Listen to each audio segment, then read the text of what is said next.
Bismillahirrahmanirrahim. Assalamualaikum warahmatullahi wabarakatuh. Alhamdulillah wa syukurillah, puja dan puji syukur kehadirat Allah Subhanahu wa taala yang telah memberikan kita segala nikmat-nikmatnya, baik nikmat lahir maupun nikmat batin, terutama nikmat keluar masuk napas ini. Serta tidak lupa kita curahkan selalu salam serta salawat kepada Rasulullah Shallallahu Alaihi Wasallam beserta keluarga dan para sahabat-sahabatnya. Bismillahirrahmanirrahim. Wa isri wa hudatan min lisani yafqahu qawli amma ba'du. Alhamdulillah wa syukurillah, sahabat Kang Darman di desa, pada kesempatan kali ini pribadi akan berbagi perihal tentang jikir napas, hancurkan nafsu. Ya. Di dalam realita kehidupan yang nyata, kita sebagai manusia tak pernah lepas dari hawa nafsu. Dengan bahasa kerennya adalah ego, yaitu ego diri. Nah, dengan mengamalkan zikir nafas secara optimal atau secara istiqomah, kita akan dipahamkan apa itu ego diri. Nah, inilah salah satu yang harus kita benahi dan kita netralisir, yaitu nafsu atau keinginan-keinginan yang tidak dikehendaki oleh Allah Subhanahu wa taala atau dilarang oleh Allah, yaitu nafsu. Salah satunya adalah nafsu syahwat. Ini yang terjadi kepada kaum Adam dan kaum Hawa. Jika kita tidak kuat mengikat keyakinan dan keimanan kita kepada Allah Subhanahu wa taala dengan kesadaran kita sebagai hamba Allah. Nah, maka dengan belajar mengamalkan zikir nafas,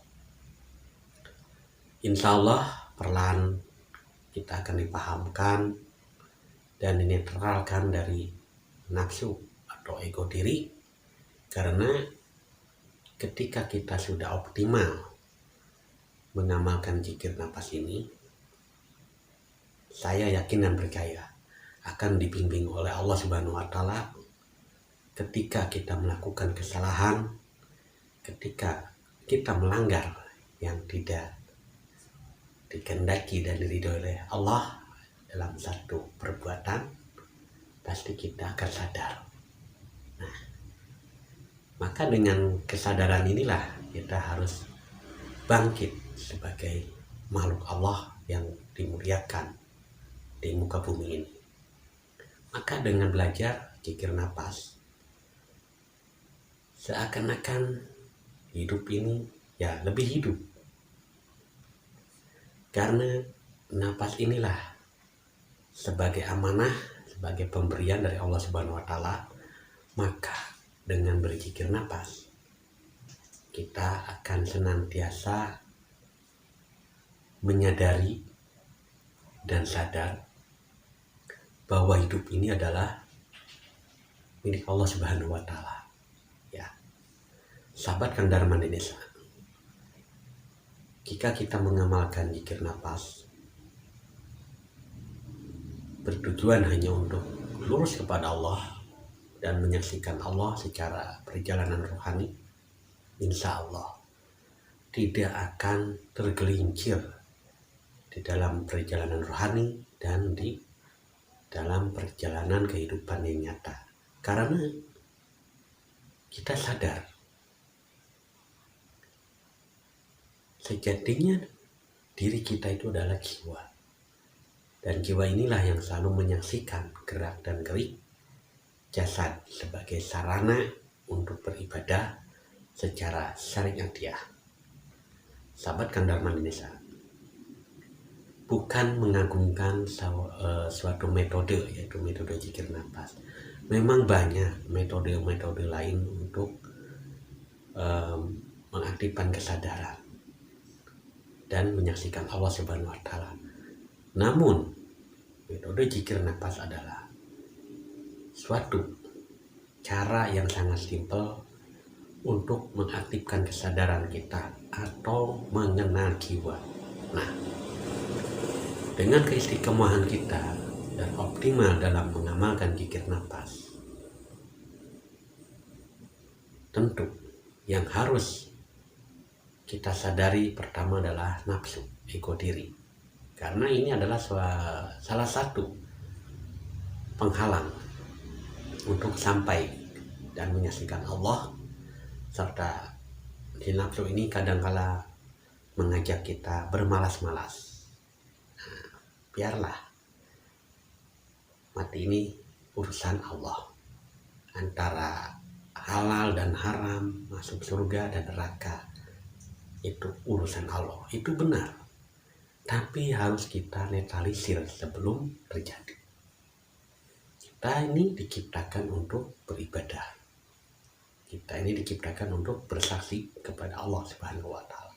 Nah, maka dengan mengamalkan zikir nafas cara optimal, cara istiqomah, yakin nafsu ini perlahan akan hancur dan ego diri akan disadari ketika kita istiqomah dalam mengamalkan zikir nafas ini. Karena zikir nafas adalah salah satu kunci pembuka sejati diri. Siapa sejati diri itu? Ya, jiwa. Dan ketika sudah mengenal jiwa, maka aktiflah kesadaran. Ketika sudah aktif kesadaran, maka menyadari Allah yang Maha Dekat.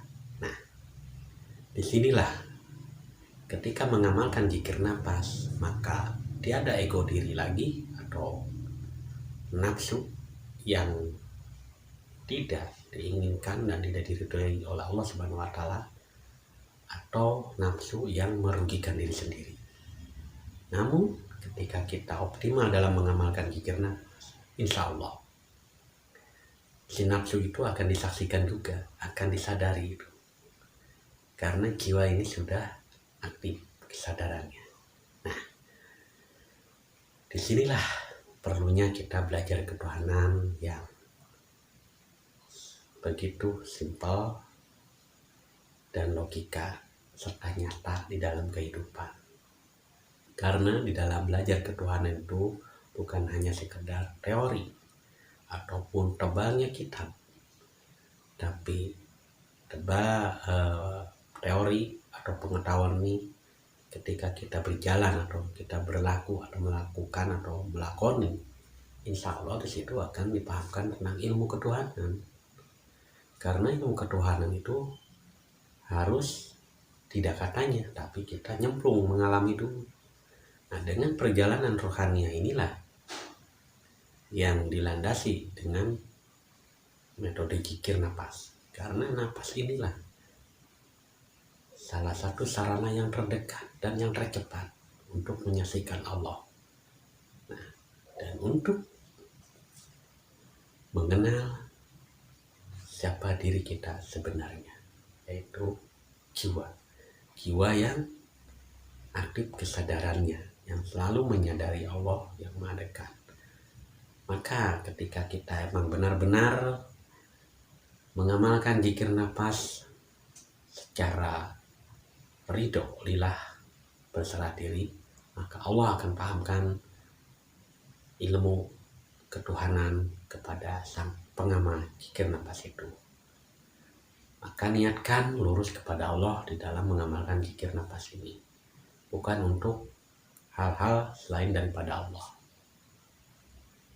Cukup sekian apa yang pribadi sampaikan, semoga bermanfaat bagi diri pribadi dan bermanfaat pula bagi sahabat-sahabat Kandar Mandi Desa dimanapun berada. Akhir mukalam, wassalamualaikum warahmatullahi wabarakatuh.